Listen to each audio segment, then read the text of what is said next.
The components of the cardiopulmonary system are summarized in the Russian mnemonic HIMAP. The phased array probe, or in the case of the residency program, the butterfly handheld, will be the mainstay of the protocol. The FAST, or abdominal setting, is recommended for all views. This is for expediency. Although cardiac, for heart and perhaps IVC, is easily chosen on the butterfly. It should be remembered that in the transverse transducer positioning, the marker points to the patient's right with FAST and the patient's left with heart. The examiner and probe should be situated in the subject's right, allowing the right hand to maneuver the probe and the left hand to adjust settings, situation permitting. Conventional cardiac views include parasternal long axis, parasternal short axis, apical four-chamber, and subxiphoid.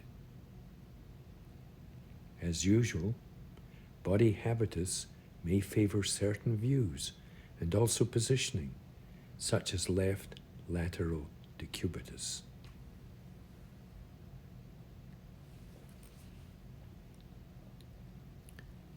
In step 1, the ejection fraction is assessed. Observe left ventricular contraction. Is it hyper or hypodynamic? Is wall contraction uniform? Toggle the transducer if need be to view an elongated ventricle. Then, focus on the anterior leaflet of the mitral valve. Does it move freely and approach the interventricular septum with each diastolic filling? If not, contraction is impaired. If the heart seems hyperdynamic, noted hypotension may be related to hypovolemia or sepsis. This diagnosis can be aided with the finding of a collapsible or small volume IVC.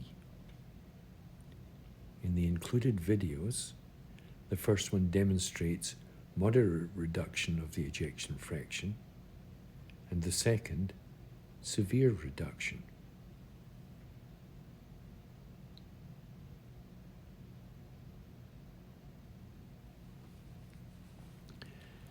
The next stage is to examine the right ventricular chamber. The normal RV is 2/3 of the LV size. If this ratio is increased, or if there is bowing of the interventricular septum towards the left heart, RV strain may be present. McConnell's sign, hypokinesis of the right ventricular free wall with sparing of the apex, suggests pulmonary embolus. The D sign on parasternal short axis view occurs when increased pressure within the RV pushes the interventricular septum into the LV.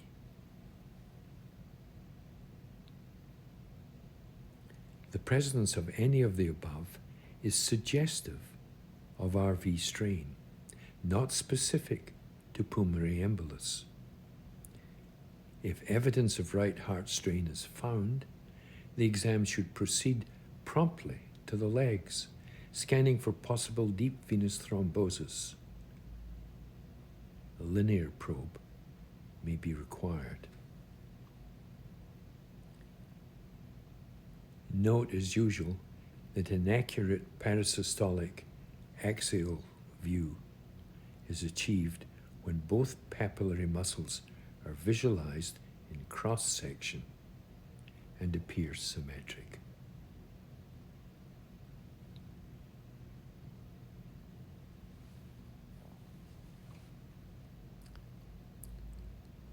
Next, the heart should be inspected for the presence of a significant anechoic surrounding border, an effusion. Pericardial should be distinguished from pleural effusion by identifying the location of the fluid in relation to the descending aorta. Anterior to the aorta is pericardial, while posterior is pleural.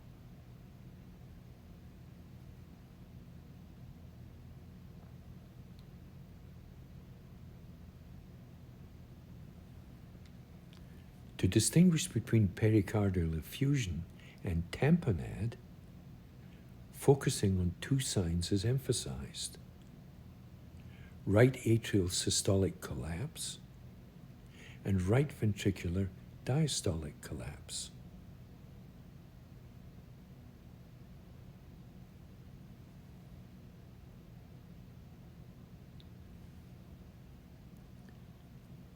Note that a pericardial fat pad can mimic a pleural effusion, but is usually more anterior, less mobile, and more echogenic.